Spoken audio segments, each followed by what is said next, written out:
こんにちは、ゴロゴロキッチンです。今日は簡単でヘルシー、お酒のあてにもなる副菜2品をご紹介したいと思います。では行ってみましょう。まずは切り干し大根をボウルに入れます。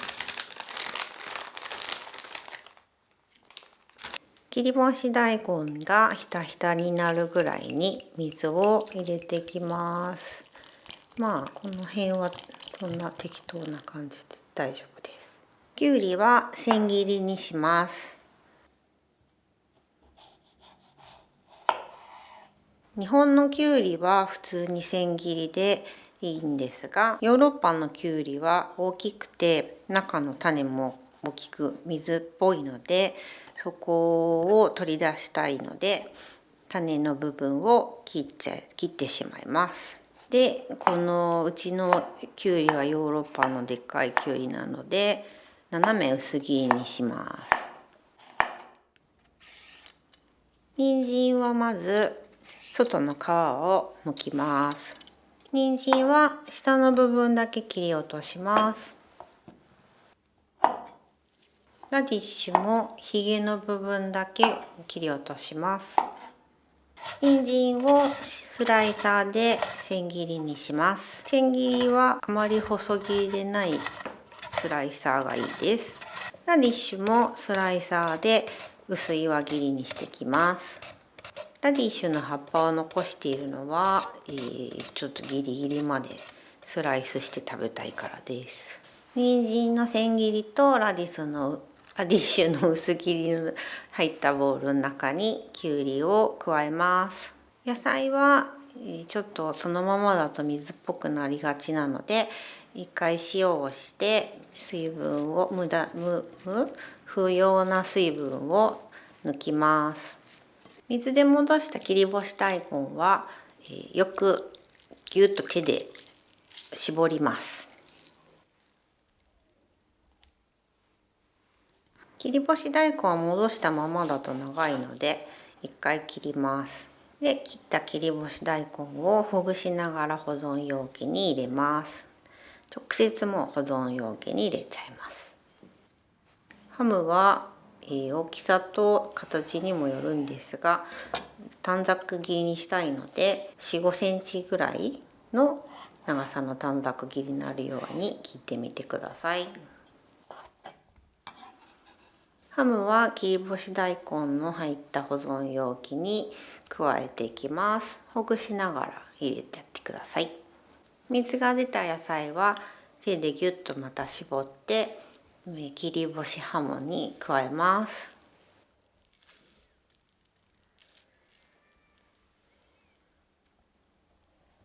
で、全体を軽く混ぜ合わせます。だし醤油を全体にささっと加えます。白ワインビネガーもまたささっと加えましょう。で、マヨネーズも入れます。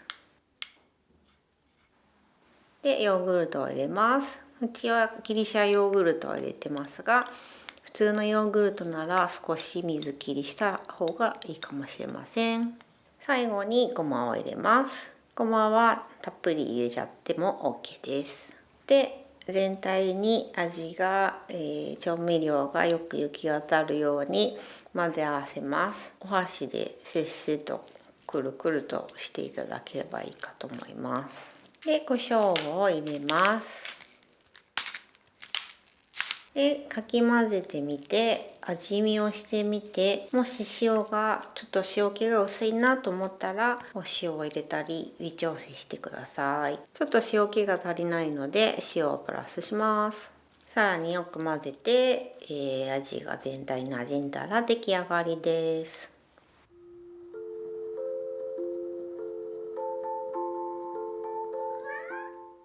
次にマッシュルームのカルパッチョを作りたいと思います。マッシュルームの準備をします。マッシュルームはまず石突きの部分を切ります。で、表面の皮を薄く剥いでいきます。そうすると真っ白で綺麗なマッシュルームになります。そして全体に薄めのスライスにしていきます。だいたい2ミリぐらいとかですかね。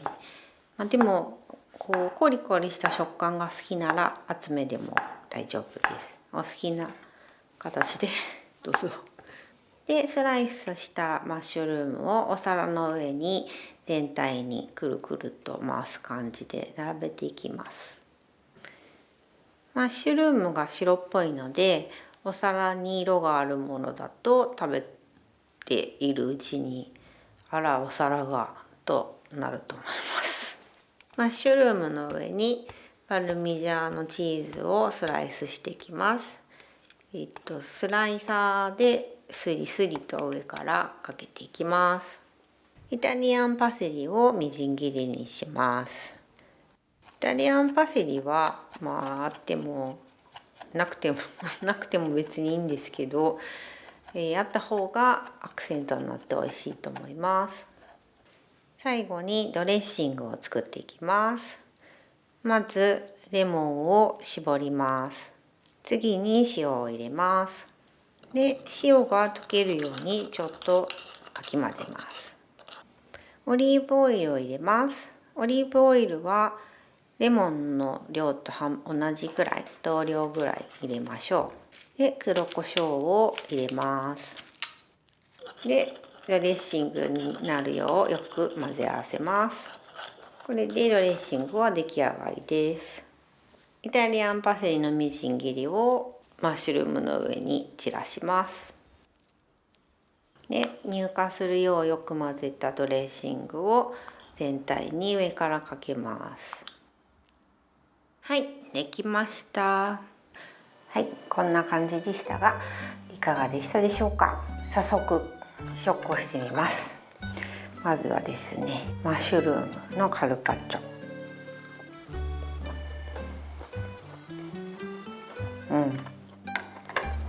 このカルパッチョなんですけれども、マッシュルームなので、もうお家にもしあればなんですが、トリュフのオイルだったりトリュフのお塩だったりっていうのをお土産でもらったりすることもあると思うんですけど、これをここにかけていただくとですね、ちょっとなんちゃってトリュフのカルパッチョみたいになるので、是非試していただければと思います。